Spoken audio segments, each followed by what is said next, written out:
নিয়ে কি সবাই এক্সাইটেড? আচ্ছা, আমরা খুবই এক্সাইটেড মনে হচ্ছে। আচ্ছা দেখি, একটা বিষয় হচ্ছে এখানে ওয়াশরুমের যে বিষয়টা, আর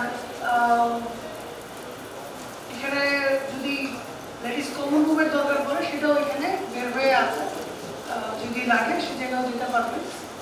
আর আমার মনে হয় এখনো এবার আসলে ওভাবে সবাইকে জায়গা দিতে পারিনি, যারা অনেকেই আছেন রেজিস্ট্রেশন করতে চেয়েছেন, কিন্তু লাস্ট মুহূর্তে আমাদেরকে ফেরত ক্ষমতা দেওয়া হয়েছে। তো সেটাকে চেষ্টা করবে সর্বোচ্চ ভালোভাবে ব্যবহার কিভাবে করা যায় সেটা নিশ্চিত করতে, এবং সেটা করতে হলে আপনাদেরকে সবগুলো প্রেজেন্টেশনই ভালোভাবে লক্ষ্য করতে হবে। কারণ হচ্ছে আপনি একটা ব্রেকে অ্যাকচুয়ালি একটা ব্রেক আর একটা হচ্ছে সেশন, এই দুটো সেশনে আপনাদেরকে উপস্থিত থাকতে হবে। ইন্টারেকশনের সে জায়গায় সুযোগ থাকবে, যারা হচ্ছে আপনাদের সাথে কোশ্চেন করবেন তাদের উত্তর দেওয়ার জন্য আপনাদের ওখানে থাকতে হবে। বিভিন্ন গবেষক, শিক্ষার্থী এবং কম্পিটিশন বায়োলজি লাভার্স, আমার ভাইয়ের রক্তে রাঙানো 21শে ফেব্রুয়ারি আমি কি ভুলিতে পারি। মাত্র একদিন আগেই আমরা পালন করেছি আন্তর্জাতিক মাতৃভাষা দিবস। আমাদের ভাষার অধিকার রক্ষার জন্য আত্মত্যাগ করা বীর শহীদদের প্রতি জানাই বিনম্র শ্রদ্ধা। 21 আমাদের শিখিয়েছে ভাষার জন্য লড়াই করতে, আর বিজ্ঞান আমাদের শেখায় জ্ঞানের সীমানা পেরিয়ে একসাথে এগিয়ে যেতে। বিজ্ঞান ও গবেষণা ভাষার বাধা মানে না, তবে সেই জ্ঞান ভাগ করে নেওয়া যায় গবেষণার আসল সৌন্দর্য। আজকের দ্বিতীয় আইএসসিবি আরএসজি বাংলাদেশ কম্পারেটিভ সিম্পোজিয়াম 2025-এ আমরা সেই উদ্দেশ্যেই একত্রিত হয়েছি, আমাদের গবেষণার অভিজ্ঞতা, নতুন আবিষ্কার ও ভবিষ্যৎ সম্ভাবনা নিয়ে আলোচনা করতে, যাতে জ্ঞান আরো ছড়িয়ে পড়ে এবং আমাদের গবেষণা সমাজে বাস্তব পরিবর্তন আনতে পারে। আপনাদের সাথে আছি আমি Sanjana Fatema Chowdhury, chair ISCB RSG Bangladesh comparative symposium 2025। অনুষ্ঠানের শুরুতেই আমাদের ওয়েলকাম স্পিচের জন্য আমন্ত্রণ জানাচ্ছি আইএসসিবি আরএসজি বাংলাদেশের প্রেসিডেন্ট এবং co-chair second ISCB RSG Bangladesh comparative symposium 2025। আসসালামু আলাইকুম, আমি রুবাইয়া। আমি আপনাদেরকে আজকে আইএসসিবি স্টুডেন্ট কাউন্সিল এবং রিজিওনাল স্টুডেন্ট গ্রুপস সম্বন্ধে একটু ব্রিফলি ইন্ট্রোডিউস করিয়ে দিব। তো ফার্স্টলি আমি আমার পরিচয় দেই, আমি রুবাইয়াত আহমেদ। আমি ন্যাশনাল ইনস্টিটিউট অফ বায়োটেকনোলজিতে সায়েন্টিফিক অফিসার হিসেবে আছি এবং একই সাথে বর্তমান আইএসসিবি আরএসজি বাংলাদেশের প্রেসিডেন্ট। তো প্রথমত আমি যখন আইএসসিবি আরএসজি বাংলাদেশ এই নামটা শুনছি, আমার মনে কিন্তু প্রশ্ন আছে যে এত বড় নাম, এটা আসলে ফুল ফর্ম কি হতে পারে বা এটা আসলে কি জিনিস। তো সেটার জন্য আপনাদের ইন্ট্রোডাক্টরি আমি একটা রেখেছি। আইএসসিবি হচ্ছে international society for computational biology, এবং এটার যে স্টুডেন্ট উইং একটা শাখা, সেটা হচ্ছে আইএসসিবি স্টুডেন্ট কাউন্সিল। এবং এই স্টুডেন্ট কাউন্সিলটা অপারেট করে বিভিন্ন দেশের, অর্থাৎ রিজিয়ন ভিত্তিক স্টুডেন্ট গ্রুপসের মাধ্যমে। যেমন আপনারা দেখবেন যে এই স্লাইডটার নিচের দিকে আমাদের হচ্ছে আরএসজি বাংলাদেশের লোগো আছে, স্পেন, তারপর ইতালি, ভেনেজুয়েলা, বিভিন্ন দেশে এরকম আমাদের আরএসজি গুলো অপারেট করে থাকে। আমাদের অ্যাক্টিভলি পুরো ওয়ার্ল্ড ওয়াইড 30+ আরএসজি অ্যাক্টিভ আছে বর্তমানে। আপনারা ওয়ার্ল্ড ম্যাপে যদি দেখেন মোটামুটি এরকম একটা সিনারিও দেখা যায়। আমাদের স্টুডেন্ট কাউন্সিল থেকে চেষ্টা হচ্ছে যে এটাকে আরো যাতে এক্সপ্যান্ড করা যায়, পুরো ওয়ার্ল্ড ওয়াইড আমরা এটা ছড়িয়ে দিতে চাচ্ছি। বাংলাদেশ আরএসজি খুবই অ্যাক্টিভ বর্তমানে, এটা সম্বন্ধে আমি আপনাদের ডিটেলস সামনে বলছি। এখন আইএসসিবি, আরএসজি এবং স্টুডেন্ট কাউন্সিল এদের আসলে হায়ারার্কিটা কিরকম, এরা আসলে একটা আরেকটার সাথে কিভাবে ইন্টারঅ্যাক্ট করে। এই স্লাইডটাতে যদি আপনারা দেখেন, আইএসসিবির ভেতরে একটা শাখা হচ্ছে স্টুডেন্ট কাউন্সিল, যারা হচ্ছে আরএসজি গুলোকে ডিকটেট করে। তাদের আরএসজির সাথে আমাদের স্টুডেন্ট কাউন্সিল আমাদেরকে স্টিয়ার করে এবং তারা হচ্ছে মূল আইএসসিবির পার্ট। এবং আরএসজি গুলো তাদের মেইন রেসপন্সিবিলিটি হচ্ছে জেনারেল পাবলিকের সাথে ইন্টারঅ্যাক্ট করা। জেনারেল পাবলিকের মধ্যে আমরা হচ্ছে কম্পিউটেশনাল বায়োলজি বা এই জাতীয় ব্যাপারগুলোকে ছড়িয়ে দিতে চেষ্টা করি, সেটা আমাদের স্টিয়ার করে ISCB student council. ISCB mission and global community service, এটা অ্যাজ ইট ইজ নাম থেকে যেটা আমরা বুঝতে পারি যে এটা হচ্ছে আমাদের ওয়ার্ল্ড ওয়াইড যেসব কম্পিউটেশনাল বায়োলজিস্ট আছেন, যারা সিনিয়র সায়েন্টিস্ট, তাদের একটা অর্গানাইজেশন। তাদেরকে এক প্ল্যাটফর্মে নিয়ে আসা, ওয়ার্ল্ড ওয়াইড কম্পিউটেশনাল বায়োলজি এবং বায়োইনফরমেটিক্সের রিসার্চগুলোকে কোঅর্ডিনেট করা হচ্ছে মূলত আইএসসিবির লক্ষ্য এবং উদ্দেশ্য। আইএসসিবি অনেকগুলো কনফারেন্স করে থাকে ওয়ার্ল্ড ওয়াইড, প্রতি বছরে 3 থেকে 4টা বড় বড় কনফারেন্স হয়। এবং আইএসসিবির যে ফ্ল্যাগশিপ সেমিনার যেটাকে বলা হয় intelligence systems for molecular biology অর্থাৎ আইএসএমবি কনফারেন্স, এটা 1993 থেকে প্রতি বছর হচ্ছে। এখানে এটা হচ্ছে মূলত আইএসসিবি এর ফ্ল্যাগশিপ ইভেন্ট, যেখানে ওয়ার্ল্ড ওয়াইড সকল কম্পিটিশন বায়োলজিস্ট এবং বায়োইনফরমেটিশিয়ানরা এসে যুক্ত হন। এছাড়াও কন্টিনেন্ট ভিত্তিক কিছু কনফারেন্স অ্যারেঞ্জ করা হয় ইয়ারলি, যেমন ISCB Africa, ISCB Latin America, ISCB Asia etcetera. এছাড়াও রিজিওনাল আমরা কিছু এরকম সিম্পোজিয়াম আয়োজন করে থাকি, যেমন আরএসজি বাংলাদেশ আজকে যেমন করেছে। এছাড়াও বিভিন্ন আরএসজি তারা সময় সময় এরকম ছোট ছোট ইভেন্ট করে থাকে ন্যাশনাল। আইএসসিবির আন্ডারে বেশ কিছু জার্নাল এবং বুক সিরিজ আছে। একটা হচ্ছে বায়োইনফরমেটিক্স, আরেকটা হচ্ছে বায়োইনফরমেটিক্স অ্যাডভান্সেস, এবং হচ্ছে সোসাইটি পেজ আছে একটা, সেখানে হচ্ছে এরকম বিভিন্ন এটা একটা জার্নাল যেভাবে অপারেট করে research paper publication, review paper publication তারা করে থাকে। এবং এছাড়া F1000 রিসার্চ এবং আইএসসিবি স্প্রিঞ্জার বুক সিরিজ অ্যাভেলেবল আছে। এবং এরপরে আছে স্টুডেন্ট কাউন্সিল। স্টুডেন্ট কাউন্সিল তাদের আসলে মিশন এন্ড ভিশনটা কিরকম, এটা মূলত হচ্ছে আইএসসিবি যেটা, সেটা হচ্ছে আমি যদি একটু ইনফর্মালি বলি, বুড়ো মানুষদের সংগঠন। খুবই সিনিয়র সায়েন্টিস্ট যারা পিআই অনেকদিন ধরে কাজ করছেন, যাদের টিম আছে, তারা হচ্ছে মূলত আইএসসিবির মেম্বার হন। কিন্তু যারা আপনাদের মতো, যারা স্টুডেন্ট, যারা আর্লি ক্যারিয়ার রিসার্চার বা আমার মতো, আমি মাত্র রিসার্চ স্টার্ট করছি, আমরা হচ্ছে স্টুডেন্ট কাউন্সিলের মাধ্যমে একতাবদ্ধ হই এবং আমাদের কাজ থাকে হচ্ছে জেনারেল পিপলের মাধ্যমে মধ্যে দিয়ে বায়োইনফরমেটিক্সের প্রচার এবং প্রসার ঘটানো। আইএসসিবি অ্যানুয়ালি বেশ কিছু অ্যাওয়ার্ড দিয়ে থাকে, যেমন Overton prize award, accomplishment by senior scientist contribution to ISCB, innovator award. এগুলো হচ্ছে আইএসসিবি মেম্বার যারা, তাদের মধ্যে যারা প্রতি বছর ব্রেক থ্রু লেভেলের কিছু কাজ করেন, তাদেরকে এই প্রাইজগুলো দেওয়া হয়। এবং আইএসসিবি থেকে অ্যানুয়ালি কিছু কম্পিটিশন থাকে, আর্ট ইন সায়েন্স কম্পিটিশন এবং উইকিপিডিয়া হ্যাকাথন জাতীয় কিছু কম্পিটিশন ইয়ারলি অ্যারেঞ্জ করা হয়। এটা আমাদের আইএসসিবি এবং স্টুডেন্ট কাউন্সিলের যেসব পেজ আছে, social media handles, LinkedIn, Facebook, Instagram, এগুলোতে হচ্ছে এগুলো সময় সময় তারা পোস্ট দিয়ে থাকে। আপনারা যদি তাদেরকে ফলো করেন, আপনারা এটার ব্যাপারে ডিটেইলস জানতে পারেন। তো আমরা যেটা বলছিলাম যে 1993 থেকে আইএসএমবি চালু হয়েছে এবং 2004 থেকে হচ্ছে স্টুডেন্ট কাউন্সিলের অ্যাক্টিভিটি শুরু হয়। তো স্টুডেন্ট কাউন্সিলও প্রতি বছর একটা গ্লোবাল কনফারেন্স করে থাকে এবং রিজিওনাল কনফারেন্সগুলো করে থাকে। এখানে একটা টাইম সিরিজ গ্রাফ দেখানো হয়েছে, যেখানে প্রতি বছর এবং লোকেশনগুলো, যেমন প্রথম যে এটা এসিএ যেটা স্টুডেন্ট কাউন্সিল সিম্পোজিয়াম, সেটা হয়েছিল মাদ্রিদ, স্পেনে। এরকম প্রতি বছর আমরা বিশ্বের বিভিন্ন দেশে বিভিন্ন লোকেশনে এগুলো অ্যারেঞ্জ করে থাকি। লাস্ট ইয়ার মন্ট্রিয়াল কানাডাতে হয়েছিল, তার আগে ফ্রান্সের লিওতে, এবং এই বছর জুলাইতে হচ্ছে আমাদের ইংল্যান্ডের লিভারপুলে কনফারেন্সটা হচ্ছে।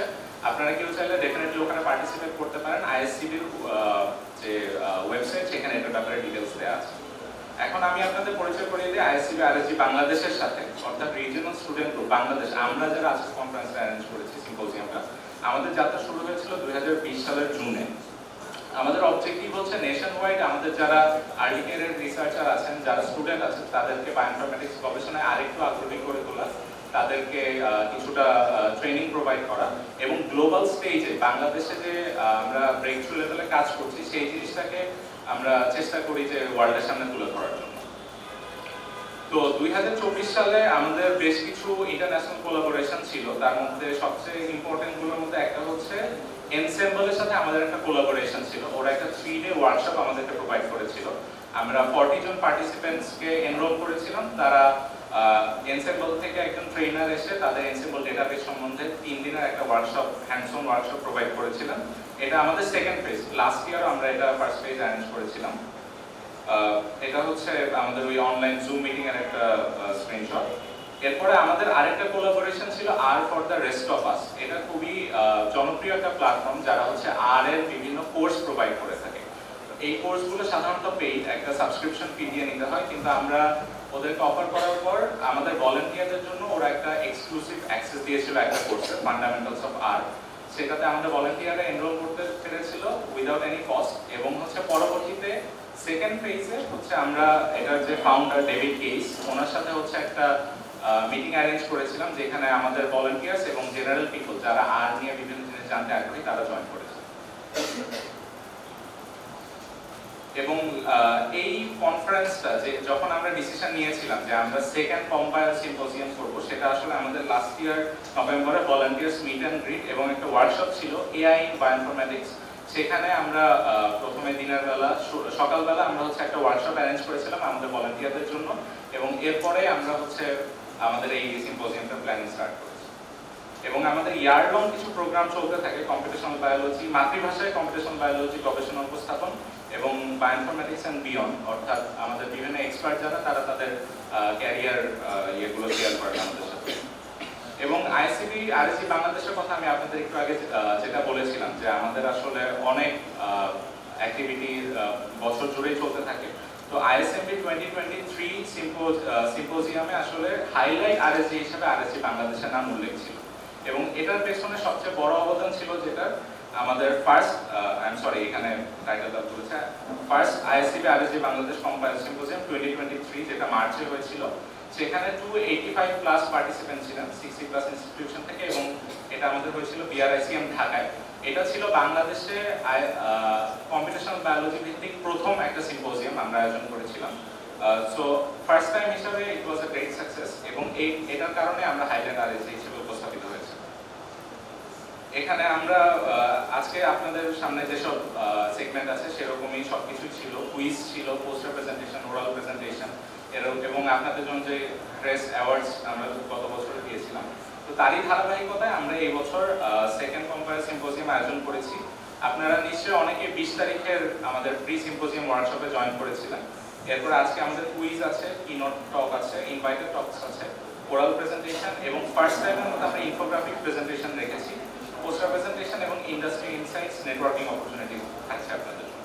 তো আমরা প্রথমে কল ফর অ্যাবস্ট্রাক্ট করে আমরা অ্যাবস্ট্রাক্ট নিয়েছিলাম, এবং ইনফোগ্রাফিক প্রেজেন্টেশন আমরা ফর দ্য ফার্স্ট টাইম এবছর ইনক্লুড করেছি। এবং আমাদের আজকে যারা speaker, keynote speaker professor doctor Mohammad Nurul Haque Molla sir, এবং এমবিএল ইভিআই এর ডক্টর অ্যালেক্স বেকম্যান, উনি ভার্চুয়ালি জয়েন হবেন। ইনভাইটেড টকে আছেন ডক্টর আরাফাত রহমান এবং ডক্টর মোহাম্মদ মুর্শেদ হাসান। এবং আমাদের পোস্ট সিম্পোজিয়াম একটা ক্যারিয়ার টক হবে, যেটার ডেট অ্যান্ড টাইম আমরা খুব জলদি অ্যানাউন্স করে দিব। সেটা আপনারা সবাই ভার্চুয়ালি আমাদের সাথে কানেক্ট হয়ে আপনারা ক্যারিয়ার অ্যাডভাইস নিতে পারবেন। আমাদের ডক্টর ফারজানা রহমান, উনি আমাদের অ্যাডভাইজার, উনি আপনাদেরকে এ ব্যাপারে কিছুটা সাহায্য করবেন। তো গ্লোবাল অ্যাচিভমেন্টের কথা যদি বলি, বাংলাদেশ থেকে ISMB, European council, European computational biology symposium, Asian student council সিম্পোজিয়ামে প্রচুর সংখ্যক আমাদের থাকে, পার্টিসিপেশন থাকে। আমরা অর্গানাইজিং টিমে থাকি, আমরা আমাদের কাজগুলো প্রেজেন্ট করি। এখন পর্যন্ত 6টা ইন্টারন্যাশনাল অ্যাওয়ার্ড আমরা বাংলাদেশ থেকে পেয়েছি। তো 2023 যেটা ফ্রান্সের লিওতে অনুষ্ঠিত হয়েছিল, সেটাতে সিম্পোজিয়াম চেয়ার ছিলেন আমাদের ফাউন্ডিং প্রেসিডেন্ট স্যার মুক্তাদির আল সিয়াম, উনি এটার কনফারেন্স চেয়ার ছিলেন। এবং ওই কনফারেন্সে বাংলাদেশ থেকে প্রোগ্রাম কমিটির চেয়ার ছিল, program committee, social media, finance, সব কমিটিতে বাংলাদেশের অনেকজন করে ভলান্টিয়ার ছিলেন। এবং ওই বছর এশিয়ান স্টুডেন্ট কাউন্সিল সিম্পোজিয়াম, যেটা নভেম্বরে হয়েছিল, সেটার আমাদের সিম্পোজিয়াম চেয়ার ছিলেন আমাদের এক্স প্রেসিডেন্ট সঞ্জনা ফাতেমা চৌধুরী। এবং আপনারা যদি একটু স্লাইডটা খেয়াল করেন, দেখবেন যে বাংলাদেশি ছেলেমেয়ের চেহারা দিয়ে এই স্লাইডটা পরিপূর্ণ, অর্থাৎ আমাদের ছেলেমেয়েরাই ওই এশিয়ান স্টুডেন্ট কাউন্সিল সিম্পোজিয়াম সেটা থেকে লিড দিয়েছে। এবং প্রথম থেকে 2022 সাল থেকে আমরা এটার সাথে যুক্ত আছি। এবং আমাদের আসলে অ্যাচিভমেন্ট কি, আমরা কি পাচ্ছি এটা করে, আমরা আপনাদের সাথে কানেক্ট হওয়ার একটা অপরচুনিটি পাচ্ছি, আমাদের স্কিল সেট ডেভেলপ হচ্ছে, এবং আমরা কিন্তু ইন্টারন্যাশনাল পাবলিকেশনের দিকেও যাচ্ছি। যেমন আমরা 2023-তে যে সিম্পোজিয়ামটা হয়েছিল স্টুডেন্ট কাউন্সিল সিম্পোজিয়াম ফ্রান্সে, সেটা থেকে আমরা একটা পেপার পাবলিশ করেছিলাম, যেখানে রেড মার্ক করা আমরা 3 জন বাংলাদেশি অথর ছিলাম। এবং এছাড়াও উইকিপিডিয়া হ্যাকাথনের যে কাজটা, সেখান থেকে একটা পেপার হয়েছিল লাস্ট ইয়ার, এই গ্রিন বক্স করে, এনারা সবাই Bangladeshi student, early career researcher ছিলেন। এবং মোটামুটি এই ছিল আরএসটি বাংলাদেশ আইএসসিবি সম্বন্ধে আমাদের বলার মতো। আপনাদের সবাইকে স্বাগতম জানাই। আমরা যথেষ্ট চেষ্টা করেছি, তারপর আমাদের কিছু ভুল ত্রুটি অবশ্যই থাকতে পারে। আশা করি আপনারা সবাই ক্ষমাসুন্দর দৃষ্টিতে দেখবেন। এবং আজকের আমরা বলেছিলাম যে আমাদের অ্যাবস্ট্রাক্ট বুকটা আমরা সাইটেবল ডকুমেন্ট আকারে দিব। সেটা আপনাদের কিটের মধ্যে যে ব্রোশরটা আছে, ব্রোশরের মধ্যে একটা কিউআর কোড দেওয়া আছে, সেটা স্ক্যান করলে আপনারা এই জেনোটোতে আমাদের সিম্পোজিয়ামের বুকলেট অর্থাৎ প্রসিডিংসটা দেওয়া আছে।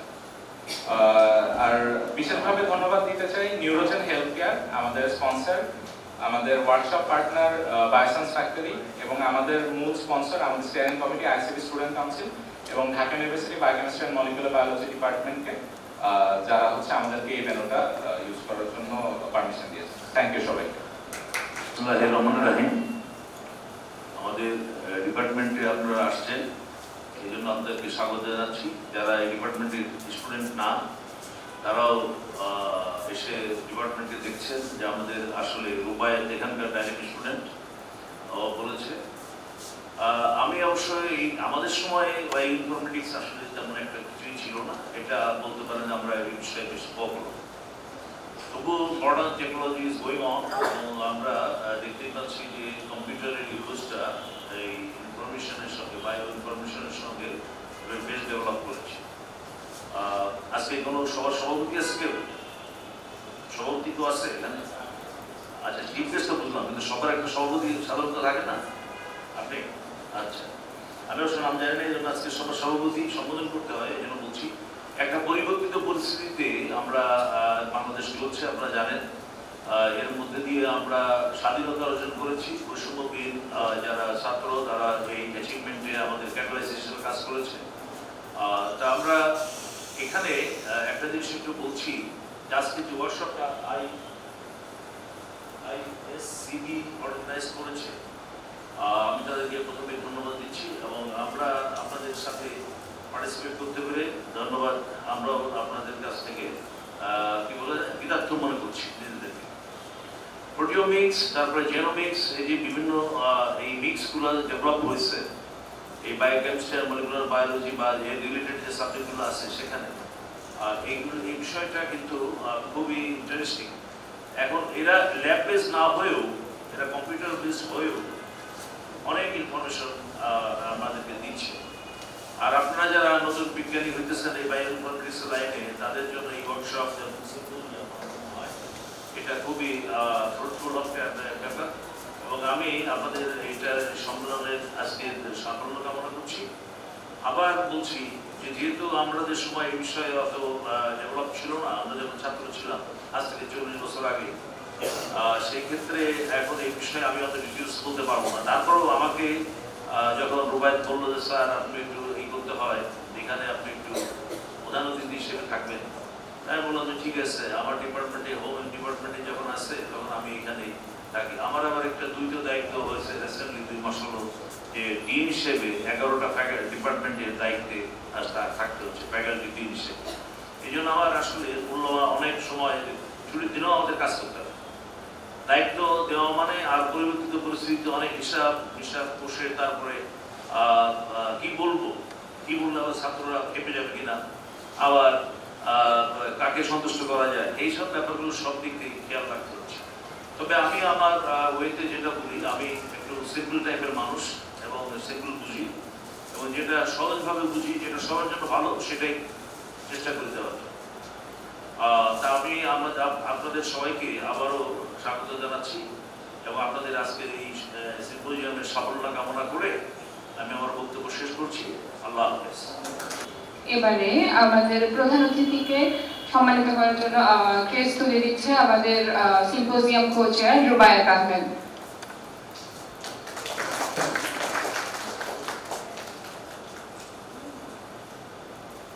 আপনারা এই জন্য আমাকে ক্ষমা করে দিয়ে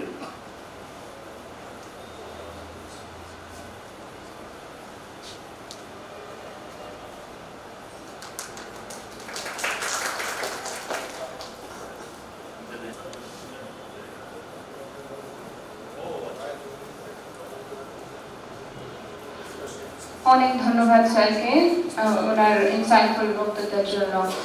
অনুষ্ঠানের এই পর্যায়ে আমরা শুরু করব আমাদের প্রথম keynote speech.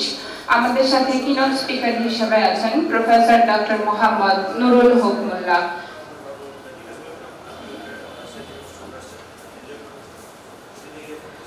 Professor Dr. Mohammad Nurul Haq Molla sir, Head of Bioinformatics Lab, Department of Statistics, University of Rajshahi, Convener, Bioinformatics Research Group of Rajshahi University, and President, Bangladesh Bioinformatics and Computational Biology Association.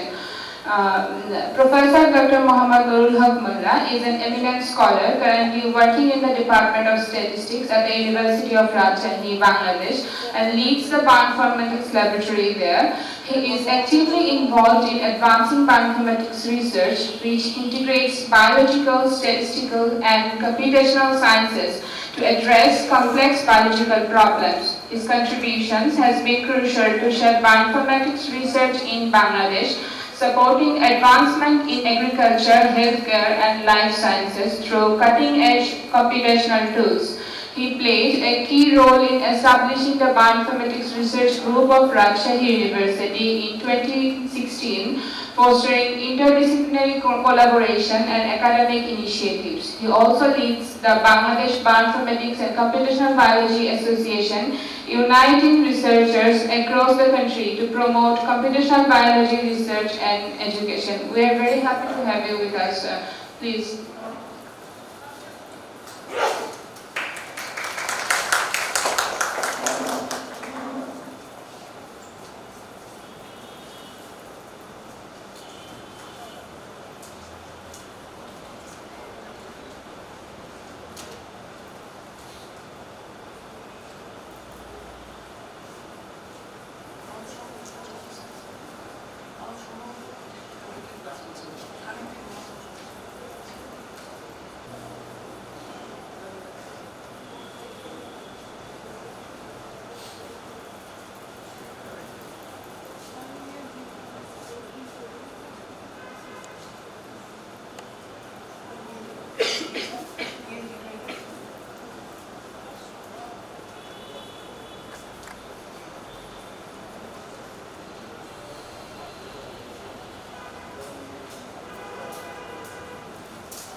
আমি এটা 2012 সাল থেকে বায়োইনফরমেটিক্সটাকে বাংলাদেশে popularise করার জন্য চেষ্টা করছি, এখনো করছি। যে আমি বাংলাদেশের বিভিন্ন বিশ্ববিদ্যালয়ে সেমিনার, ওয়ার্কশপ আমি অবশ্য ছাত্রদের মাঝে করিনি, শিক্ষকদের মাঝে আমি প্রোগ্রাম অ্যারেঞ্জ করেছি, ইনক্লুডিং ঢাকায়ও বেশ কয়েকটা প্রোগ্রাম করেছি। তারপরেও বায়োইনফরমেটিক্সে বাংলাদেশে যে খুব বেশি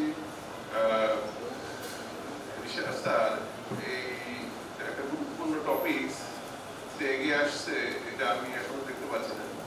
যদিও বায়োইনফরমেটিক্স ছাড়া বায়োটেকনোলজিকে মডার্নাইজ করা ইম্পসিবল, বাট এই টপিকস নিয়ে বা এই বিষয়টা নিয়ে আমাদের বায়োলজিস্ট যারা তারা এখনো খুব বেশি এগিয়ে আসেনি। কিন্তু আমরা যদি যে কোনো বায়োলজিক্যাল প্রবলেম সলভ করতে চাই উইদাউট বায়োইনফরমেটিক্স, এটা ভেরি ডিফিকাল্ট।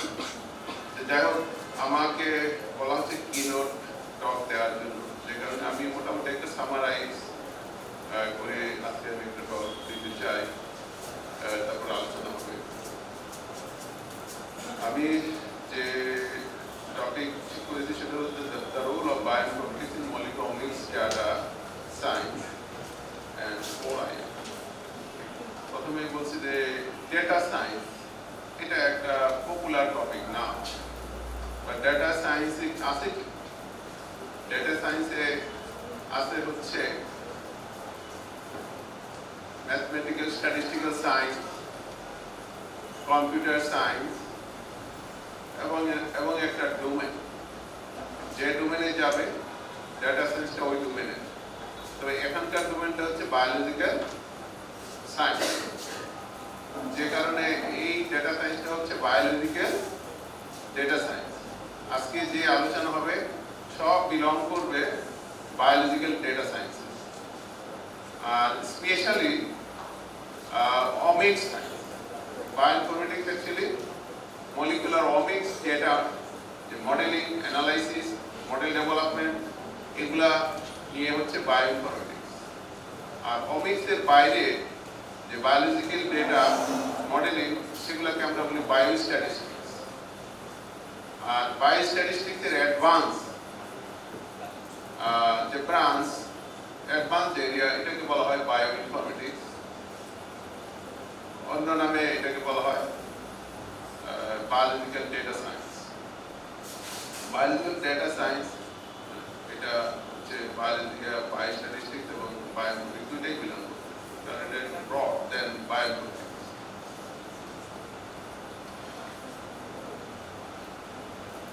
আচ্ছা, introduction. What is bioinformatics? It is an interdisciplinary science which generally combines statistical, biological and computer sciences. It is the science of developing and applying computational algorithms and analysis methodologies to molecular omics data for exploring required knowledge about the complex biological problem. এখানে আমরা যদি molecular omics কে introduce করি, তাহলে major omics যেগুলো, সেগুলো হচ্ছে যেমন genomics, ট্রান্সক্রিপ্টোমিক্স। এখানে omics তার সাফিক্স হিসাবে ইউজ হচ্ছে। জিনোমিক্স, ট্রান্সক্রিপ্টোমিক্স, প্রোটিওমিক্স, মেটাজেনোমিক্স, মেটাবোলোমিক্স, ফার্মাকোজেনোমিক্স বা টক্সিকোজেনোমিক্স, এই omics গুলা, তারপর আরো অনেক omics আছে। তবে এইগুলো মেজর omics, এগুলাই মেইনলি আগে স্টাডি করা। তবে আমি এখানে প্রত্যেকটা omics-এ, আমি সকল omics-এ আমার ছাত্ররা কাজ করে, আমি কিছু কিছু এক্সাম্পল আমি মধ্যে দেখাবো।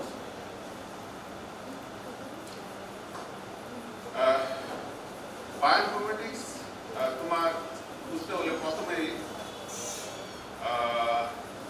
আমি তোমাদের, তুমি বলতে যে তোমরা সবাই স্টুডেন্ট, আমার জুনিয়র সবাই, যে কারণে আমি তোমাদেরকে ছাত্র হিসাবে আমি এখানে আলোচনা করছি। তো সেটা হচ্ছে যে প্রথমেই বায়োইনফরমেটিক্স বোঝার জন্য এই পাইপলাইনটা তোমাদের মাথায় রাখতে হবে, যে সেন্ট্রাল ডগমা মলিকুলার বায়োলজি, সেটা কি ডিএনএ থেকে আরএনএ, আরএনএ থেকে প্রোটিন। এটা আমরা এইভাবে ভিউ করতে পারি যে ডিএনএটা রেপ্লিকেশন হয়ে দুইটা ডিএনএ হলো, তার মধ্যে একটা ডিএনএ তোমার এইভাবে একটা ডিএনএ থেকে একটা জিন, যে জিনটা ফাংশনাল হবে সেই জিনটা এইভাবে তোমার ট্রান্সক্রিপশন হয়ে, এটা একটা জিনের অংশ, ডিএনএর একটা অংশ, একটা জিন, সেটা ট্রান্সক্রিপশন হয়ে তোমার নিউক্লিয়াস থেকে সাইটোপ্লাজমে চলে আসবে। সাইটোপ্লাজমে এসে সেখানে তোমার রিবোজোম, তারপরে আরো তোমার টিআরএনএ, আরো কিছু কেমিক্যালসের সাথে ইনভলভমেন্ট হয়ে তোমার একটা এমআরএনএ বলে অ্যামাইনো অ্যাসিডের একটা সিকোয়েন্স করবে, করে প্রোটিনটা হবে। এবং এই প্রোটিনের মাধ্যমেই আমাদের সমস্ত কাজ, কারণ যে ডাইরেক্ট কাজ করবে না, যে প্রডিউস করবে প্রোটিন, আমাদের যত রকম অ্যাক্টিভিটিস সব কিছুর সাথে ইনভলভমেন্ট হচ্ছে জেন প্রোটিন করবে, যে কথা বলতেছি সাথে সাথে প্রোটিন তৈরি হচ্ছে। আমি কথা বলতে পারছি, আমার সমস্ত অ্যাক্টিভিটিস থ্রু প্রোটিন হচ্ছে, এবং সেটা করছে কি জিন। তো জিন কিভাবে করে, এটা হলো সেই পাইপলাইন। এটা আমরা অন্যভাবে দেখলে যে এটা হলো, এটা কি তোমার ডিএনএ সিঙ্গেল স্ট্র্যান্ড, এই ডিএনএ সিঙ্গেল স্ট্র্যান্ড থেকে তখন তোমার ট্রান্সক্রিপশন হয়ে এমআরএনএ হচ্ছে, আরএনএ হচ্ছে। পরিবর্তনটা কোথায়? এটা একই, জাস্ট এক্সাম্পল দেখানো হচ্ছে। টি এর জায়গায় ইউ, আমি যারা বায়োলজিস্ট তাদের জন্য এটা কোনো বিষয় না, কিন্তু যারা কম্পিটিশনাল সায়েন্স থেকে তোমরা যদি এখানে কোনো পার্টিসিপেট থাকো তাদের জন্য এটা ইম্পর্টেন্ট, কারণ তারা এই কনসেপ্ট না থাকলে এই কথাবার্তা কিছুই বুঝতে পারবে। ঠিক আছে? তারপরে এইটা টিএ 4টা বেস, এটিজিসি, সেখানে এখানে তোমার এ টি টিটা এখানে হয়ে গেছে ইউ, জাস্ট এইটাই পরিবর্তন এর থেকে এটা। তারপরে এখানে এগুলা কিভাবে প্রোটিন হয়েছে পরে আমরা একটু আলোচনা করব। যে প্রোটিন সিকোয়েন্স এটাকে বলা হয় পেপটাইড। এইটাকে আমরা এইভাবেও দেখাইতে পারি যে তোমার সিম্বল দিয়ে যে ডিএ, এটা হলো ডিএনএ স্ট্রাকচার, এইটা ডিএনএ থেকে সিঙ্গেল স্ট্র্যান্ড আরএনএ স্ট্রাকচার, তারপরে আরএনএ থেকে হচ্ছে প্রোটিন হলে এরকম স্ট্রাকচার হচ্ছে। সংখ্যার দিক থেকে আমরা বলি যে এই ডিএনএ তে কতগুলো জিন আছে, বলা হয় 40,000 এবং ফাংশনাল জিন, প্রোটিন জিন। বিজ্ঞানীরা মনে করে আরো জিন আছে, কারণ আমাদের যত ক্যারেক্টারিস্টিক তাতে আরো জিন আছে, কিন্তু এখন পর্যন্ত প্রোটিন জিন অ্যারাউন্ড 40,000 বা আরো কম বেশি আছে।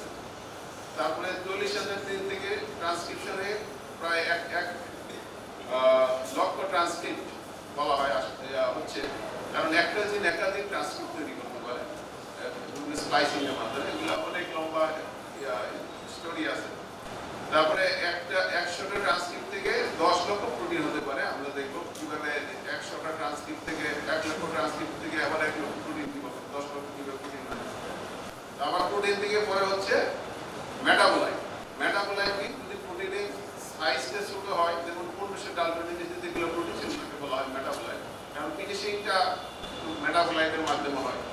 সেগুলো প্রত্যেকটা ওমিক্স নিয়ে আলাদা আলাদা ভাবে তোমার বিশাল অনেক মানুষ গবেষণা করছে, কারণ প্রত্যেকটা থেকেই তুমি ডিজিজ কজিং বা ক্যারেক্টারের অ্যাসোসিয়েটেড মেটাবোলাইট ট্রান্সক্রিপ্ট বা জিন, যেখান থেকে প্রত্যেকটা লেভেল থেকে তুমি সেগুলো আইডেন্টিফাই করতে পারবে।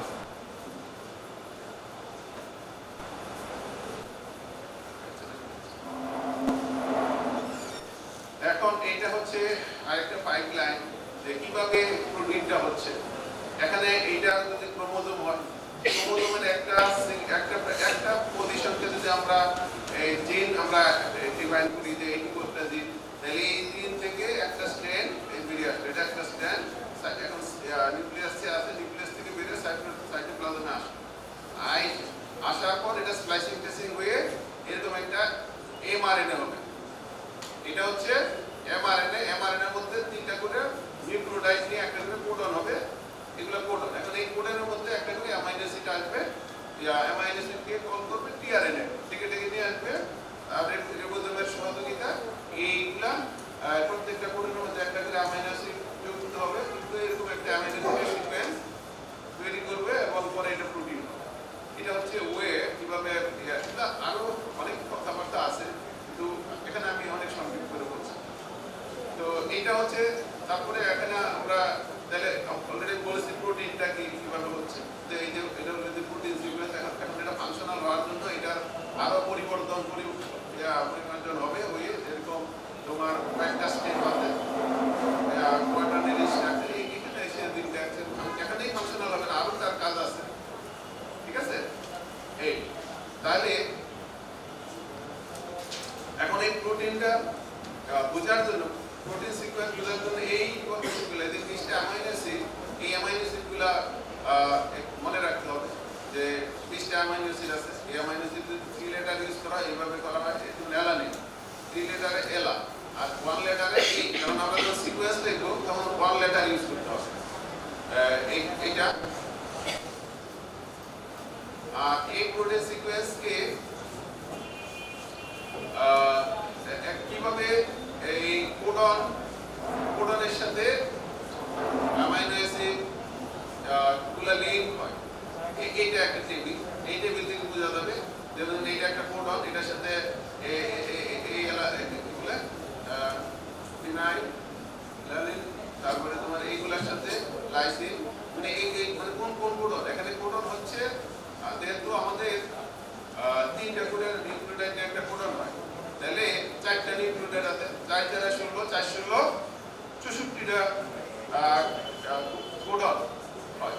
এখন এই কোডনের 20টা অ্যামাইনো অ্যাসিড কিভাবে অকুপাইড হতে পারে সেটা বোঝার জন্য, কারণ তাহলে একটা একাধিক কোডন একটা অ্যামাইনো অ্যাসিড পাবে, এই ডিস্ট্রিবিউশনটা এখানে আছে।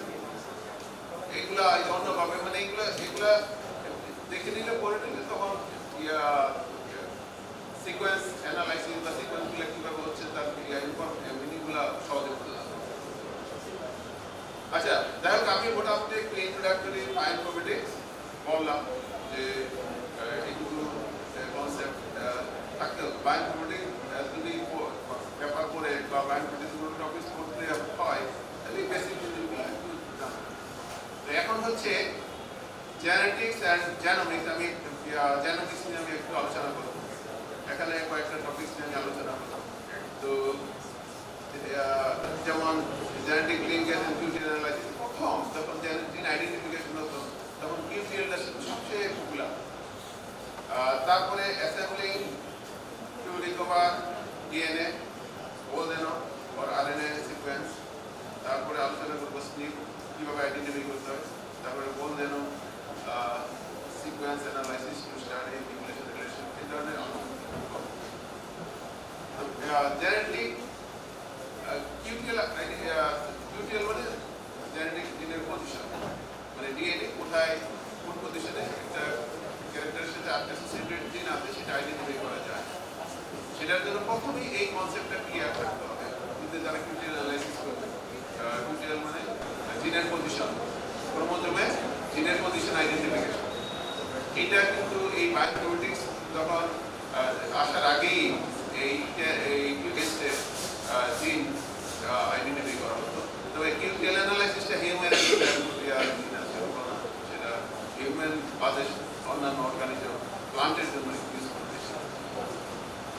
তো সেটা হচ্ছে যে এইটা যারা নন বায়োলজিস্ট তাদের জন্য এটা ইম্পর্টেন্ট যে এটা হলো ফাদার ক্রোমোজোম। প্রত্যেকের মধ্যে একটা ফাদার লাইন আছে, একটা মাদার লাইন আছে। ফাদার ডিএনএ একটা মাদার ডিএনএ আছে। এই ডিএনএ এর মধ্যে ক্রস ওভার হবে। ক্রস ওভার মানে কিভাবে একটা গ্যামেট হবে। এখন একটা গ্যামেট ফাদার এবং একটা গ্যামেট মাদারের থেকে নিয়ে একটা চাইল্ড, যে কারণে প্রত্যেকের মধ্যে কিন্তু একটা ফাদার ডিএনএ একটা মাদার ডিএনএ। কারণ আমি জানি যে এই ডিএনএ আমরা ক্লিয়ারলি অনেক বায়োলজিস্টে বুঝে না যে অ্যাকচুয়ালি ডিএনএটা কি। কারণ এটা যদি না বোঝা যায় তাহলে ডেটা অ্যানালাইসিস কিছুই বোঝা যাবে না, ক্লিয়ারলি বুঝতে হবে।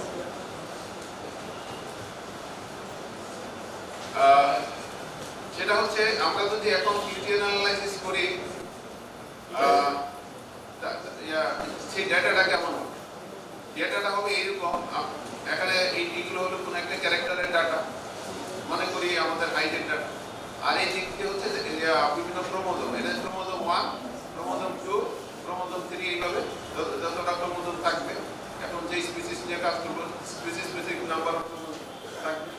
তাহলে সেখানে যদি একটা ক্রোমোজোমের যদি আমাদের 3-4টা মার্কার থাকে তাহলে আমরা হোল ক্রোমোজোম এক্সপ্লোর করতে পারবো কোন পজিশনে জিন আছে। জাস্ট 2-3টা মার্কার থাকলে হোল ক্রোমোজোম একেবারে আমরা এক্সপ্লোর করতে পারবো যে কোন পজিশনে ক্যারেক্টারের সাথে রিলেটেড জিন আছে। তাহলে এরকম ডেটা সেট থাকবে। এই ডেটা সেট এখানে কি এগুলো হলো জেনোটাইপ, এ বি আর এ। এই হলো মানে এ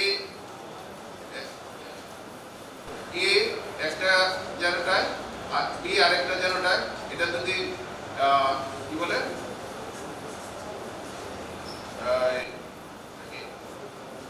এ আরেকটা, এটা যদি হাই লম্বার জন্য জেনোটাইপ হয়, বিটা শর্টের জন্য হতে পারে একটা ক্যারেক্টারের, আর এইচটা হবে দেখলে হেটারো। ঠিক আছে, তার মানে এইটা হোমো এইটা হোমো। তবে এই হোমোকে হাইটের জন্য লম্বার জন্য, এটার যদি শর্টের জন্য হয় তাহলে এইচটা হবে কম্বাইন হেটারো। তাহলে এইরকম ভাবে জেনোটাইপ থাকবে। এই জেনোটাইপ এইরকম ডাটা থাকে, এই ডাটা থেকে আমরা হোল জেনোম তখন এক্সপ্লোর করতে পারবো। হোল জেনোম এক্সপ্লোর করলে আমরা কোথায় জিন আছে সেটা আমরা আইডেন্টিফাই করতে পারবো। যেমন এই যে এটা একটা, এগুলো একদম তো এখানে আমরা কিন্তু whole genome whole DNA search করে ফেলেছি। হোল ডিএনএ সার্চ করে আমরা দেখি যে যেখানে খুব বড় পিক থাকবে, সেই পিকে জিন আছে, এটা আমরা আইডেন্টিফাই করতে পারি। তখন আমরা বলতে পারবো যে এই ডিজিটের সাথে রিলেটেড এই পজিশনগুলোতে জিন আছে। এটা হচ্ছে এখন এই যেটা QTL ডাটা এখন এটা আপডেট হয়ে যাচ্ছে আস্তে আস্তে। তো ডেটাটা কি এখানে জিন এক্সপ্রেশন, আগেরটা আমি দেখাইছি যে সিম্পল কেস কন্ট্রোল বা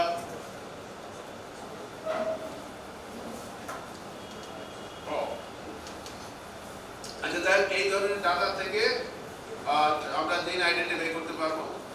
আবার ডেটাটা আবার এরকম আসতে পারে যে জিন এক্সপ্রেশন ডাটা, আবার এই যে স্নিপ ডাটা, এটা হচ্ছে জেনোটাইপিক ডাটা, এটা হচ্ছে স্নিপ মানে নিউক্লিওটাইড লেভেলে, আর এটা হচ্ছে জেনোটাইপিক লেভেলে। আর ফেনোটাইপ হতে পারে এরকম বিভিন্ন রকম ডাটা আসতে পারে।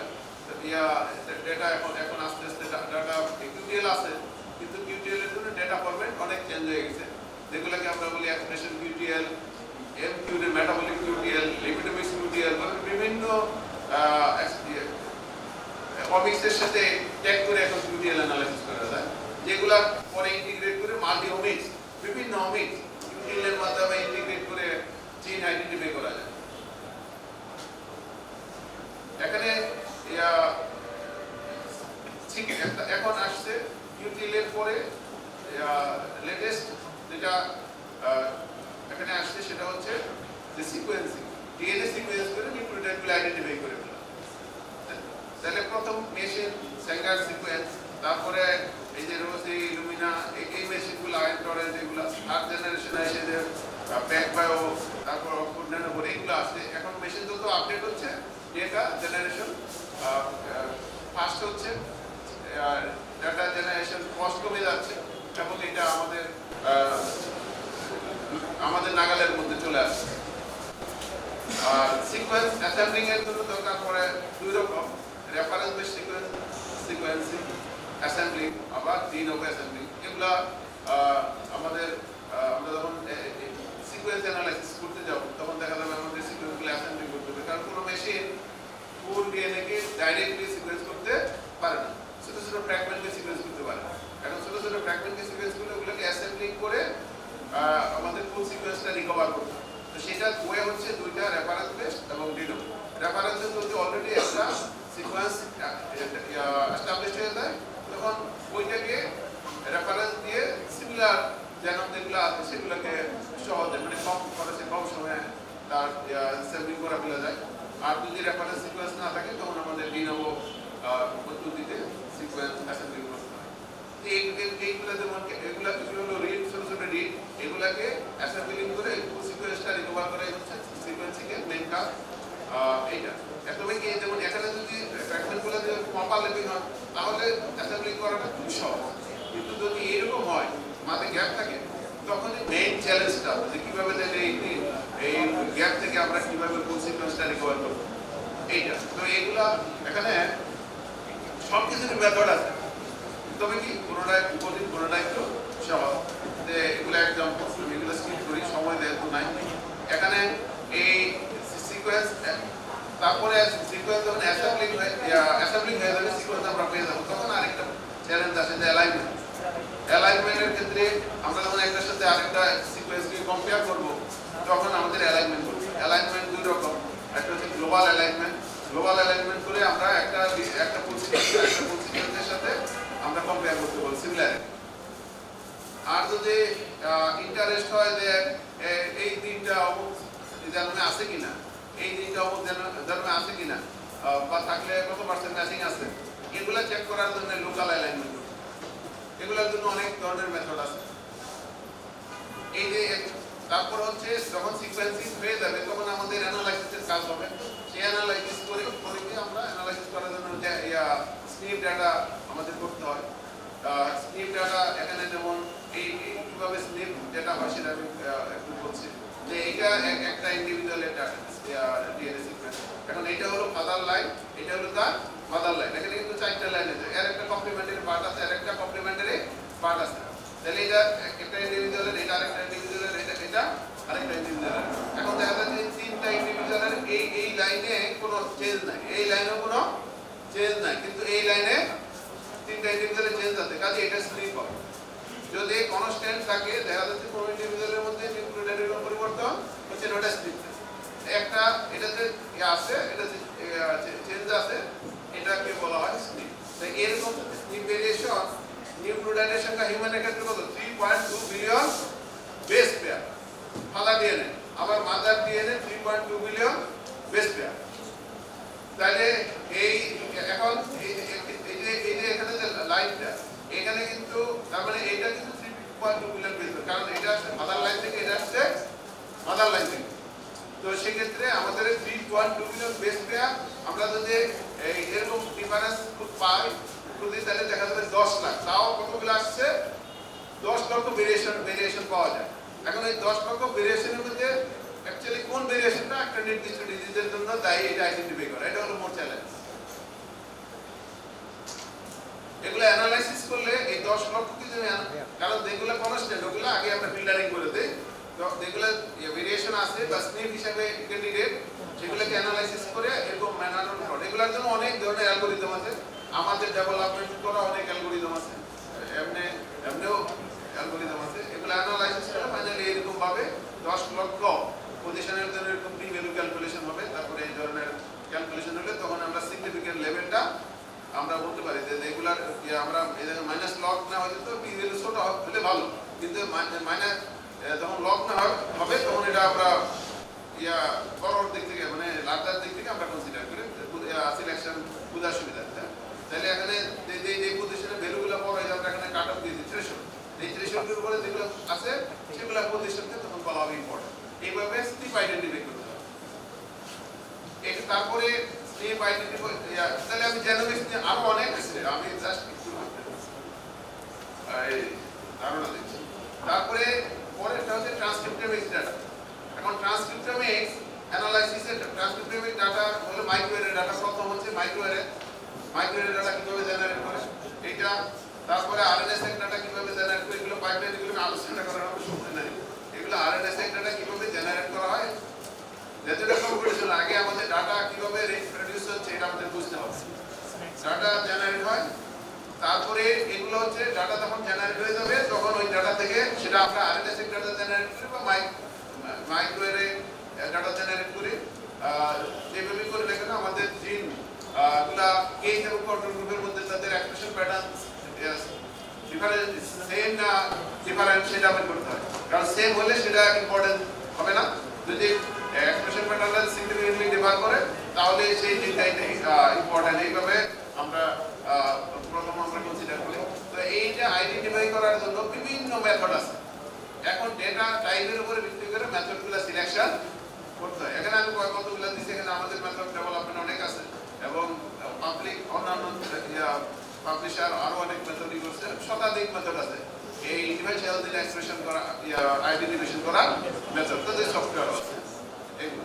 তারপরে জিনগুলো যখন আইডেন্টিফাই করা হয় তখন দেখা যায় যে 50,000 জিন ট্রান্সক্রিপ্ট অথবা যদি মাইক্রোঅ্যারে দেখা হয় তখন সেখানে 1 লক্ষ মাইক্রো প্রপ থাকে। এগুলা ডিফারেন্সিয়াল এগুলো আরো অনেক আছে স্টোরি আছে। তো ওগুলো অ্যানালাইসিস করে মেথডগুলো যখন অ্যানালাইসিস করা হয় তখন দেখা যায় যে 5-6,000 ডিফারেন্সিয়াল আসে। কিন্তু আসলে 5-6,000 তো ডিফারেন্সিয়াল তো আমি আমরা তো এটাকে কাজ করতে পারবো না, আরো কমাইতে হবে। তখন আরো নানান ধরনের প্রপার্টিজ ইউজ করে ওই ডিফারেন্সিয়ালগুলোর মধ্যে বেস্ট ক্যান্ডিডেটকে সেগুলো এক্সপ্লোর করা হয়। করে দেখা যাচ্ছে আমরা 5-10টা ফাইনালি টপ র্যাঙ্কিং করে বিভিন্ন ওয়েতে বিভিন্ন পাইপলাইনে ওগুলো আমরা আমাদের র্যাঙ্কিং করতে করে আমরা হয়তো 5-10টা ফাইনালি সিলেক্ট করি, এগুলো হলো সবচেয়ে বেশি তো তখন সেগুলো দিয়ে আমরা পরবর্তী কাজে আমরা যাই। তবে এখন জিন কমানোর জন্য ডাইমেনশন কমানোর জন্য এই যে ক্লাস্টারিং ক্লাসিফিকেশন এগুলো একটা ইম্পর্টেন্ট অ্যানালাইসিস। এই যে এখানে বিভিন্ন রকম ক্লাস্টারিং ক্লাসিফিকেশন টেকনিক আছে, এগুলা দিয়া ওই যে 4-16,000 বলছি যে 4,000 ডিফারেন্সিয়াল আসবে, সেগুলোকে আমাদের কমানোর জন্য এই ক্লাস্টারিং ক্লাসিফিকেশন করে আমরা কমাইতে পারি। তারপরে এই যে কতগুলো মেথড পারফরম্যান্স ইন্ডেক্স, অনেক মেথড আছে, আমি কোন মেথডটা সিলেক্ট বেটার ভালো করব সেইগুলো হচ্ছে যে এই মেথডগুলো দিয়ে আমরা বিভিন্ন মেথডের পারফরম্যান্স চেক করে নিতে পারি যে আমাদের এই ধরনের ডাটার জন্য আমি কোন মেথডটা সিলেক্ট করব। তখন এই মেথডগুলো ইউজ করা যাবে। আর এই যে এখানে একটা ফর্মুলা এনরিচমেন্ট অ্যানালাইসিস, কারণ এই এনরিচমেন্ট অ্যানালাইসিস খুবই ইম্পর্টেন্ট এই জিনের সংখ্যা কমানোর জন্য, ফিল্টারিং ফার্দার ফিল্টারিং এর জন্য এই অ্যানালাইসিসটা জাস্ট আমি দেখার জন্য এটা হলো তারা কম্পিটিশনাল তাদের জন্য যে কম্পিটিশনালটা ফর্মুলা দেখলে ইন্টারেস্ট করে বা জিনিসটা মাথাবাড়ি করে, তো কিন্তু দরকার এটা ছাড়া কোনো মানে এনরিচমেন্ট অ্যানালাইসিস তো অনেক এনরিচমেন্ট অ্যানালাইসিস করতে হয়, ফাইনালি আমাদের মার্কারগুলো আইডেন্টিফাই করতে হবে। অনেক অনেক ধরনের এনরিচমেন্টের মধ্যে গেলে 5-6 মিনিট লাগে, অনেক ভিউ পয়েন্ট থেকে এনরিচমেন্ট অ্যানালাইসিস করতে হবে। এখানে এগুলো হচ্ছে বিভিন্ন মেথড, বিভিন্ন লেভেলে বিভিন্ন মেথড, বায়োমেট্রিক্স টুলস, এগুলো অ্যানালাইসিস করে আমরা একেবারে যদি জেনোম টু ড্রাগ ডিসকভারি পর্যন্ত যাই, এখানে এইগুলা এই সব সফটওয়্যার ইউজ করতে হবে, এগুলা সব অনলাইন সব টুল এগুলো ইউজ করতে হবে। এখন আচ্ছা এখন প্রোটিওমিক্স একটু বলি। এই যে আমি তখন বলছিলাম যে এই 1 লক্ষ ট্রান্সক্রিপ্ট থেকে 10 লক্ষ কিভাবে হবে প্রোটিন, এই যে এখানে এইটা হচ্ছে যে পোস্ট ট্রান্সলেশন মডিফিকেশন নামে একটা বিষয় আছে, যে এইটা এখানে যে প্রোটিনগুলো হবে এই 1 লক্ষ ট্রান্সক্রিপ্ট থেকে 1 লক্ষ প্রোটিন হয়, কিন্তু এগুলো আবার ফাংশনাল হওয়ার জন্য তাদের পোস্ট মডিফিকেশন। এখন কোন রেসিপিতে মডিফিকেশন হবে তার উপরে ভিত্তি করে আবার প্রোটিনের ফাংশন চেঞ্জ হয়ে যাচ্ছে, তাহলে এখানে একই প্রোটিন কিন্তু মডিফিকেশনের উপর ভিত্তি করে তাদের সংখ্যা হয়ে যাচ্ছে আবার 10 লক্ষ। এখন তাহলে এই মডিফিকেশন সাইট কিভাবে প্রেডিকশন করা, এটা একটা চ্যালেঞ্জ, কারণ একই প্রোটিন কিন্তু কাজ করছে ভিন্ন, তার মানে দেখতে হবে তার মডিফিকেশনটা কোন প্রোটিনে হচ্ছে, কোন রেসিপিতে হচ্ছে। এখন সেটা তাহলে সেই সাইট প্রেডিকশন করা একটা ইম্পর্টেন্ট ক্লাস। এখন সাইট কতগুলো আছে দেখা যাচ্ছে 400 ডিফারেন্ট মডিফিকেশন সাইট আছে। এখন এই সাইটগুলো আবার প্রেডিকশন করতে হবে। সাইট প্রেডিকশন করলে এখন সাইট প্রেডিকশন করার জন্য এখানে এক একটা রেসিপিতে এক এক ধরনের মডিফিকেশনের জন্য এক নাম আবার চেঞ্জ হয়ে যাচ্ছে, যেমন ফসফোরাইলেশন যেমন সেরিনে যদি মডিফিকেশন হয় তাহলে সেরিন পিডিএফ, যদি থাইরয়েড হয় তাহলে এক ধরনের ফসফোরাইলেশন, আবার থাইরোসিনে হলে আরেক ধরনের ফসফোরাইলেশন। এরকম ইউবিকুইটেশন লাইসিনে যদি মডিফিকেশনটা হয় তাহলে ইউবিকুইটেশন হয়, আবার অ্যাসিটাইলেশন হয় তাহলে লাইসিনে হয়, মানে এরকম কিছু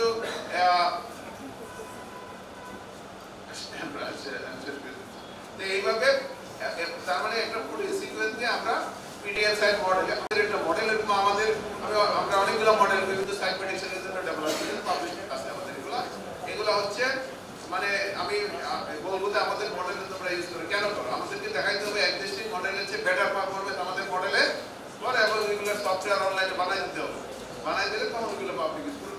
আমাদের বেশ কিছু মডেল আছে। তারপরে এগুলো হচ্ছে যে এই যে আরেকটা অ্যাপ্লিকেশন, আমরা যদি প্রোটিন সিকোয়েন্স আমাদের জানা থাকে, হোল জেনারেল প্রোটিন সিকোয়েন্স জানা থাকে, তখন আমরা যদি কিছু ক্যারেক্টারাইজ করা মানে কি বলে ওই মডেল প্লান্ট যদি প্রোটিন যদি কিছু থাকে, যে মডেল প্লান্টের কিছু প্রোটিন থাকে, দেখা যাচ্ছে যে ওগুলোর সাথে আমরা কোনো হোল জেনোমের কম্পেয়ার করে আবার আমরা একটা নতুন ইনফরমেশন আমরা এক্সট্রাক্ট করতে পারি, যে যেমন আরএনএআইজিন অ্যারাবিদের হচ্ছে আরএনএআইজিন আছে।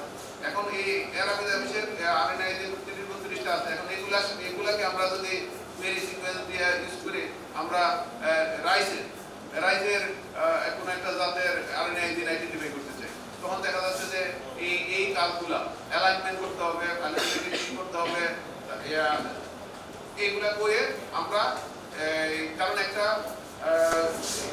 ওয়েট ল্যাব এক্সপেরিমেন্ট করে যদি আমরা একটা প্লান্টের আরএনএ জিনগুলো আইডেন্টিফাই করতে চাই, এটা অনেক চ্যালেঞ্জিং, কিন্তু কম্পিটিশনালি করে আমরা দেখা যাচ্ছে যে হোল জেনোম থেকে আমরা 30-32টা জিন আইডেন্টিফাই করতে পারবো, যেমন আরকোড, ডিসিএল, আরটিআর, এগুলো হচ্ছে আরএনএ জিন। এখন এই জিনগুলো যদি আমার যেগুলো প্লান্টের জন্য আবিষ্কার করা হয়নি এখন, আমরা কিন্তু এই কম্পিটিশনালি প্রথমে আমরা প্রেডিকশন করে ফেলতে পারি।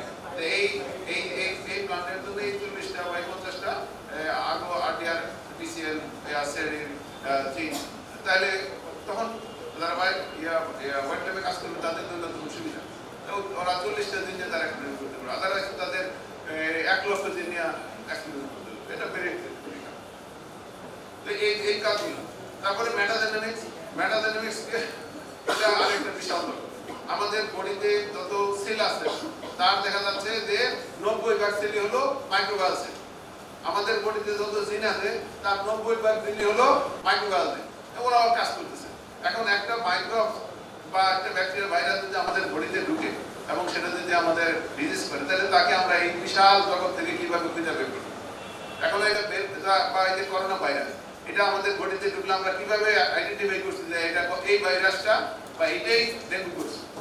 তাহলে এইটা কিন্তু বায়োইনফরমেটিক্স ছাড়া এটা 1 বছরে বের করা কোনোদিনও এটা সম্ভব ছিল না। কারণ অতীত রেকর্ড বলে যে বায়োইনফরমেটিক্স ছাড়া এগুলো বের করতে গেলে 100, 200, 300 বছর ওয়েট করতে হয়েছে।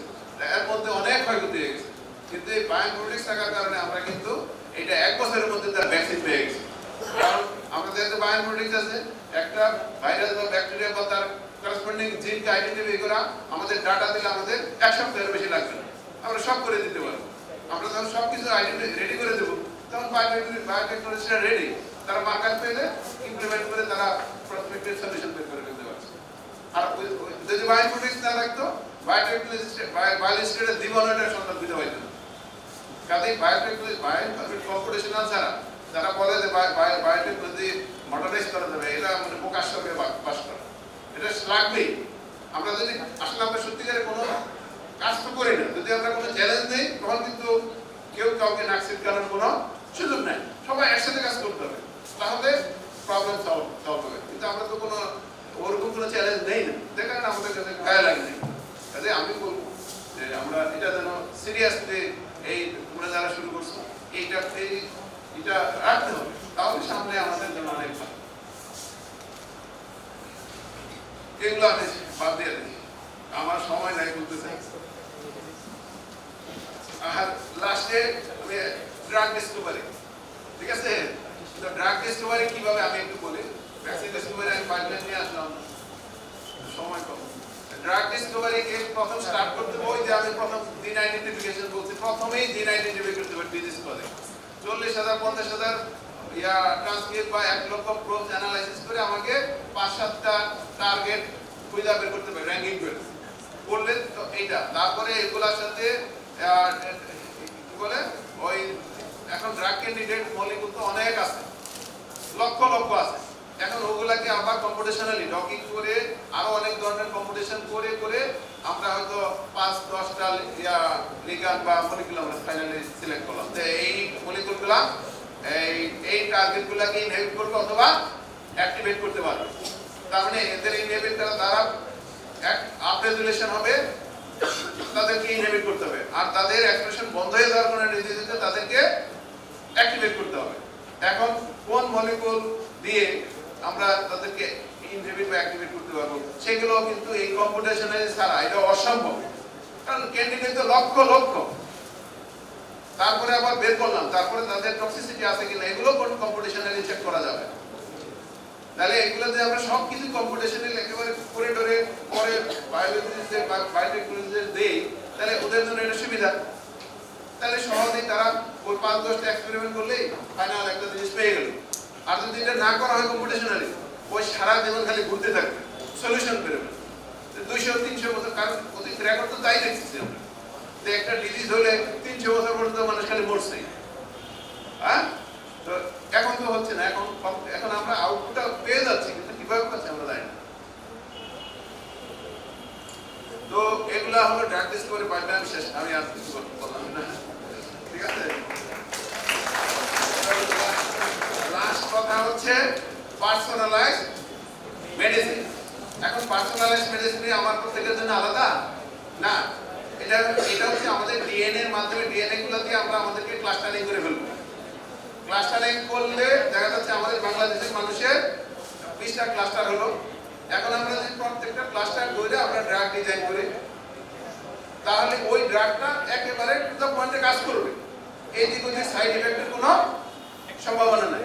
আর এখন আমরা যে ড্রাগগুলো খাচ্ছি, এই ড্রাগ কোন জেনকে ইনহিবিট করবে অ্যাক্টিভিটি আমরা কিন্তু জানি না, কিন্তু ওগুলো আমরা দেখাচ্ছি আমাদের গ্রোথ বাড়াই দিচ্ছে, কমাই দিচ্ছে, একবার এটা চেঞ্জ করতে একবার এটা চেঞ্জ করতে করতে করতে আমাদের অবস্থা ডাক্তাররা 12টা বাজায় দেবে। কারণ এই ড্রাগগুলো তো আমাদের না।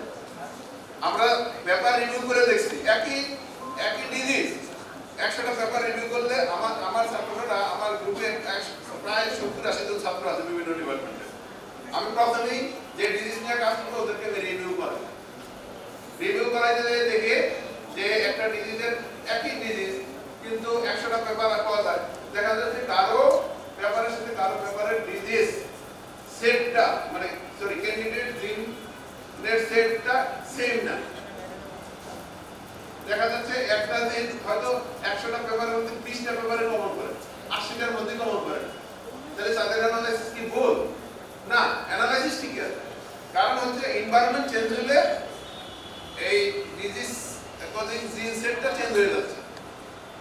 কারণ এই ডিজিজ ফাংশনাল হয় তার সাথে রিলেটেড আমাদের ফুড হ্যাবিট, লাইফস্টাইল, তারপরে মাইক্রোবায়োম, নানান এনভায়রনমেন্ট এখানে রিলেটেড। কাজেই এখানে তাহলে আমরা যদি ফরেন ড্রাগ খাই এটা আমাদের জন্য আমরা তো পরিষ্কার বুঝতে পারছি এটা আমাদের জন্য হার্মফুল হচ্ছে, কিন্তু আমরা কি আমাদের জন্য কোনো ইনিশিয়েটিভ নিচ্ছি না। তাহলে এই পার্সোনালাইজ মেডিসিন আমরা আমাদের এখানে কি যে আমরা যদি বাংলাদেশের কোনো ইনিশিয়েটিভ নেই তাহলে আমাদের সবার ডিএনএ সিকোয়েন্স আমাদের থাকতে হবে। ডিএনএ সিকোয়েন্স দিয়ে আমরা ক্লাস্টারিং করে ফেলবো, করে আমরা দেখবো যে 20টা ক্লাস্টার হলো। তাহলে এখন এই ক্লাস্টারের জন্য আমরা একটা ড্রাগ ডিজাইন করবো, এই ক্লাস্টারের জন্য একটা, এই ক্লাস্টারের জন্য একটা করে আমরা ড্রাগ দিয়ে দিলাম। এখন তারা ডিএনএ তার ডিএনএ সিকোয়েন্স পেন ড্রাইভে থাকবে, কারণ পেন ড্রাইভ এখন তো আমাদের 4IR এটার কনসেপ্ট একটা অটোমেশন, সবকিছু অটোমেটেড হবে। এই যে আমি এতগুলো মেথড বললাম যেগুলো সব লাগে, এখন এইগুলো তো এই বিভিন্ন মেথড বিভিন্ন প্ল্যাটফর্মে এগুলো আছে। এই রিসার্চাররা তো এগুলো ইউজ করতে যায় একটা পারলে আরেকটা পারে না, আরেকটা পারলে আরেকটা পারে না, যে কারণে ওরা ফার্স্ট ক্লাস মানে লাস্ট পর্যন্ত আর যেতে পারে না। এখন যদি আমরা আর্টিফিশিয়াল ইন্টেলিজেন্স ইউজ করে এই মেথডগুলোকে যদি আমরা একটা পাইপলাইনে নিয়ে আসতে পারি, দেখা গেল যে তোমার ডিএনএ সিকোয়েন্স থেকে তোমার ড্রাগকে তোমার কাছে চলে আসবে। এই কথাটা বুঝতে পারছো? যে আমরা ডিএনএ সিকোয়েন্স দিলাম, আর্টিফিশিয়াল ইন্টেলিজেন্স ইউজ করে সব মেথডে ক্যালকুলেশন করে তোমাকে ড্রাগ রিকমেন্ডেশন দিয়ে দিবে। এইটা তো এখন আমি কিন্তু এই পাইপলাইনে এখন আগানোর চেষ্টা করছি যে এটাকে এআই টেকনিক ইউজ করে কিভাবে অ্যালগরিদমগুলোকে মানে মার্জ করা যায়, যাতে এত হ্যাসেল না, এত মানে এই আমি একটা সিকোয়েন্স দিয়ে দেবো, অ্যানালাইসিস করে আমাকে বলে দিতে যে এইগুলো লিখে নিতে। তো এইটা হচ্ছে আমাদের 4IR মেইন, যে সব কিছুতে অটোমেটিক, একটা থেকে একটার সাথে আরেকটা কানেক্টেড, আরেকটার সাথে আরেকটা কানেক্টেড, কারণ একটা ইনপুট আরেকটা আউটপুট, একটা আউটপুট আরেকটা ইনপুট, এইভাবেই তো হচ্ছে। তাহলে আমরা এতগুলো মেথড কেন করি? কারণ একটা আউটপুট আরেকটা ইনপুট, একটা আউটপুট আরেকটা ইনপুট। তাহলে এগুলো যদি আমরা আর্টিফিশিয়াল ইন্টেলিজেন্স ইউজ করে এগুলোকে আমরা যদি সব মডেল মার্জ করে দিতে পারি, তাহলে দেখা যাবে আমাদের পরিশ্রম অনেক কমে যাবে। যেমন বায়োটেকনোলজিতে অনেক পরিশ্রম কমাই দিচ্ছে না, এখন এখানে যদি এআই যুক্ত করে দেওয়া যায় তাহলে আরো অনেক পরিশ্রম কমে যাবে। তখন এইগুলোর উপরে মানুষের আগ্রহটা আরো বেড়ে যাবে। তো এখন আমাদের ভবিষ্যৎ চেষ্টা থাকা উচিত কিভাবে আমরা এআই টেকনিক এই বিভিন্ন অ্যালগরিদমের মার্জ করে এআই টেকনিক ইউজ করে আমরা ডাইরেক্ট আউটপুট দিতে পারি, সেই ধরনের টেকনোলজি বের করা। সবাইকে ধন্যবাদ। প্রফেসর ডক্টর নুরুল হক মোল্লা স্যারকে অসংখ্য ধন্যবাদ তার তথ্যবহুল বক্তব্যের জন্য। এবার আমি আমাদের চেয়ারকে অনুরোধ করছি স্যারকে সম্মাননা স্মারক প্রদানের জন্য।